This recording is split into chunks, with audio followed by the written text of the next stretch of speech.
今日同大家講下點解太古商場咧，多倫多嘅風水係咁好咧？佢天圓地方咧，第一，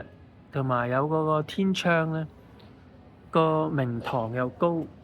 咁就唔會俾人有種壓抑嘅感覺，係可以留到人嘅。啲光咧透過啲玻璃咧嚟到呢個環境咧，不斷將個頻率提高，令到人哋好舒服，所以不自覺咁樣咧就會喺度咧留得耐啲。再加上佢嗰啲曲線啊，風水講曲則留情啊嘛，啲人咧就會喺度慢慢喺錯呢啲彎彎曲曲嘅路嗰度咧，忘記咗自我，同呢個環境嘅能量開始不停咁交換，即係形成咗人流，即係水流啦。咁就水能生財，